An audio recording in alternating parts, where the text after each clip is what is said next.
don't think he did it. But you know what? Even if he did do it, you know what I mean?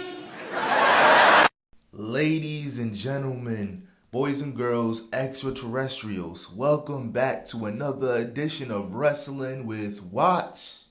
I'm your host, Watts. Thank you for being here with me because you could have been anywhere in the world doing anything, but you're here listening to me. So I appreciate it.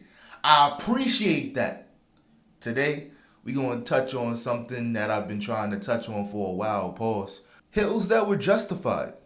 Because to be completely honest, there's been instances where they tried to paint the hill out to really be the bad guy when they're just reacting the same way any human would react if some BS happened to them. So, honestly, let's get into number one. Actually, no. Before we get into the top five, I want to bring up an honorable mention, which is Xavier Woods. He's not quite a heel yet, but I can understand his plight.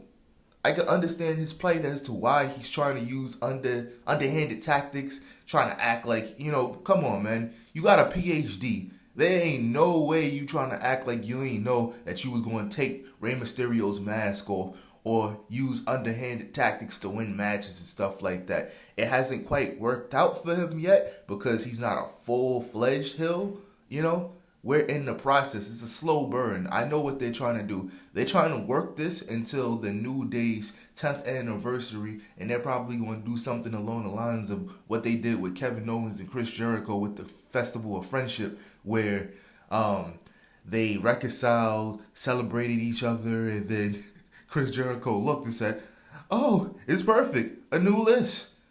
How come my name is on it?" Then proceeded to get massacred by Kevin Owens. I'm not going, and even that, he was kind of justified in it, which is something that we're going to touch on a little later on. But let's start with number five. Okay, number five. Actually, it's going to be number five and number four because it's Dominic Mysterio and Liv Morgan, and they're in the same angle, so we might as well just go with it. So I'm gonna start with Rey Mysterio's son, Dominic Mysterio. And you see how I said Rey Mysterio's son? So, at the beginning, when Dominic Mysterio first came into WWE, he was Rey Mysterio's son. Everybody looked at him like a Nepo baby. Everybody looked at him like, oh, he needs to just go to the NXT, which I do feel like he needed to go to NXT. But he eventually figured it out because look at what he's doing now. So, shout out to him. But at the beginning, he was a white meat babyface, good guy, followed everything that his father said. But somewhere along the line, Rey Mysterio started moving like, all right, you're my son, not mine. You're going to do what I say. We're going to move in. We're going to do it this way. I'm the quarterback. And honestly, I'm only going to use you when I need you. The straw that broke the camel's back was when Rey Mysterio and Dominic Mysterio was going at the Judgment Day, and instead of choosing his son to beat these guys, he chose Edge. Any son would feel some type of way. You're basically saying, yo, I'm not good enough. I'm not good enough to team with you and beat these guys. The only opportunity that you'll actually have to win is using somebody else. Which, even if that's true, that's a little disheartening to feel as a son, That's kind of like Kratos telling his son, yo, you're not good enough to beat these guys, so I'm gonna go with myself, Something like that. Or, so at the end of the day, I 100% understand why Dom did what he did if we're talking from a storyline perspective. And then on top of that, you over here trying to write me off, but you can't even protect me as a dad. Every week, the Judgment Day is coming out and massacring the both of us. We got Rhea Ripley putting me in a triangle choke, making me look like a little N-word, you know what I'm saying, and all of that. Like, come on, what are we doing? So, it's actually funny because 5 and 4's justified heel turns all have something to do with the Judgment Day, which leads me to Liv Morgan. And I understand and I sympathize as to why Liv Morgan did what she did to Rhea Ripley. Like, we going to ignore the fact that this woman massacred Liv Morgan for the longest time when she joined the Judgment Day? We going to ignore that? We're going to act like that never happened is what we're doing. Come on. We going to act like she didn't have Liv Morgan in that cloverleaf submission for no reason, just massacring her while the rest of the Judgment Day looked and laughed, and then put her on a shelf for storyline purposes and stuff like that, and she missed X amount of time. I would be mad too. And yes, I'm going to come and get my revenge. I'm coming to get everything that you hold close to you. And that's exactly what Liv Morgan did. Because now she's running the Judgment Day. And she's the one pulling the strings between Dominic, Finn Balor. And we're going to get into that a little later. But yes, she's 100% justified. We're not going to act like just because Rhea Ripley's a babyface now by circumstance that she didn't cause the majority of what's going on right now. She massacred Dominic Mysterio before he just said, you know what? Fuck it. And so came to the Judgment Day and joined them. She broke that man. That man was broken. That was a broken man we seen. So yes. Number 5 and number 4 are completely justified in my eyes. Number 3, Drew McIntyre. And the reason why I put Drew McIntyre at number 3 is because he's a lot more justified in his actions than 5 and 4, to be completely honest. This man won the WWE Championship and didn't get to win it in front of a live crowd due to the unfortunate pandemic that took place in 2020. So he wasn't really happy about that. And then when he finally lost the WWE Championship the last time without getting an opportunity back or anything like that, he kind of just he was around. He was close to the main event. He was a little bit in limbo, but was the straw that broke the camel's back, really and truly, was the fact that he was in a feud with the Bloodline, and at Clash at the Castle, it was supposed to be his night. He was winning in front of not only a live crowd, but he was about to win the title in front of his home country. He was in Europe. And he was about to win it all, and everybody was anticipating it. We all, even me, I'm not gonna lie, because at that time, a lot of Roman Reigns title defenses was almost as predictable as the sunrise, where it was like, all right, I know he's not gonna beat a Logan. Logan Paul is not gonna beat him, So at that time, I really thought that he was going to beat Roman. He was in front of his team. I said team, sorry. He was in front of his family, all of that. But guess what happened? Solo Sikoa came out. Solo Sikoa helped him get massacred by Roman Reigns. And weeks prior, the Usos, Roman Reigns, and all of these guys just massacred this man. Like, you can't expect a man like that to welcome somebody with open arms, because a year later, when the Bloodline imploded and Jey Uso came to Raw, he was the only one that didn't embrace him like, all right, you was running with him.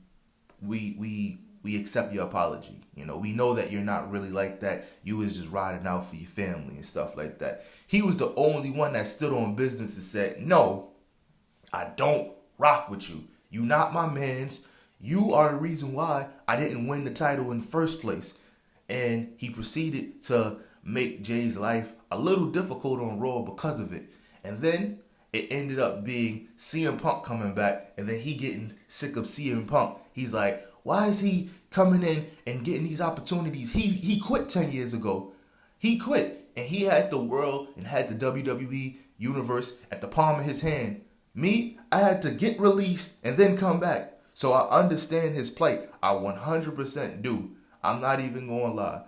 So Drew McIntyre is number 3. Number 2, Kevin Owens. And to me, he's 100% justified. Personally, he's more justified than number 1. But for all intensive storyline purposes, I'm going to still put Kevin Owens at number 2. Because number 1, like I said, from a storyline perspective, it makes the most sense. But let's get into it.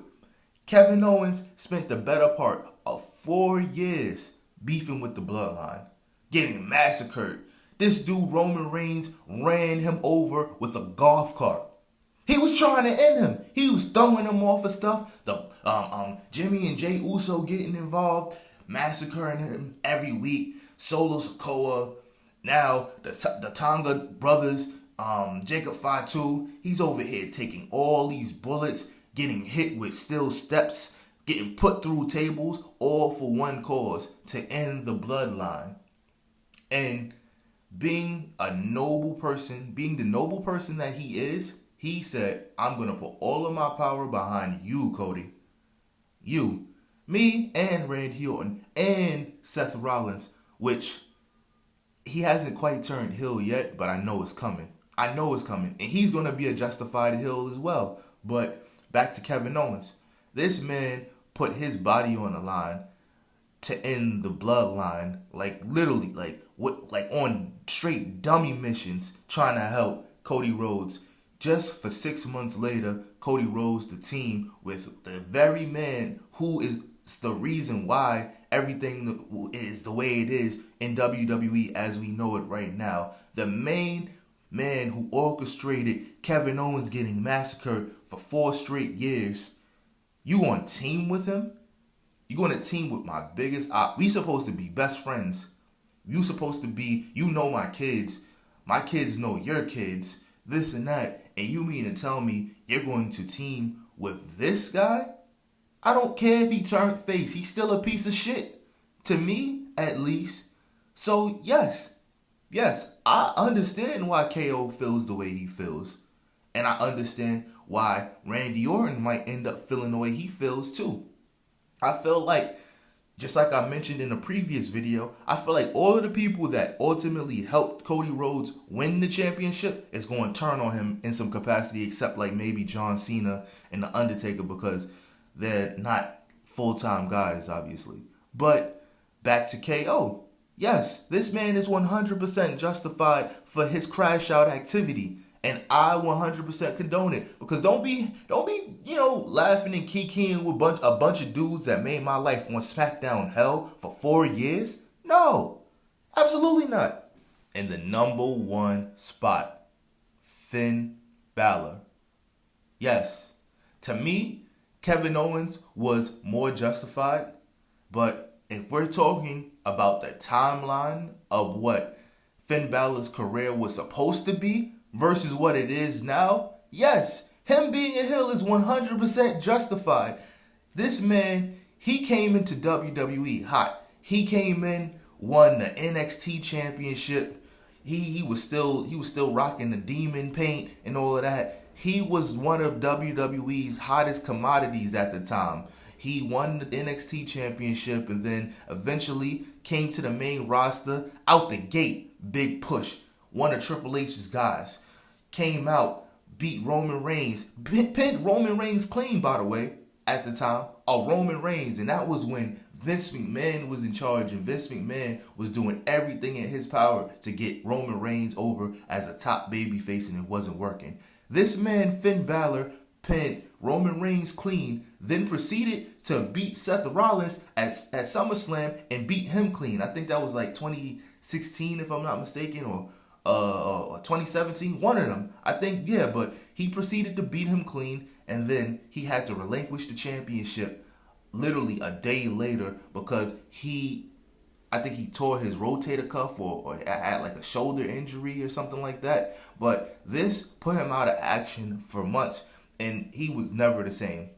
He was never the same. It just he was given a raw deal, And from kayfabe perspective, he has every right to feel the way he felt about Seth Rollins and let it muster. Because, yeah, he won some titles. He won the Intercontinental title. I think he won the United States title for a short time. I could be bugging. It could have just been he did win the United States title.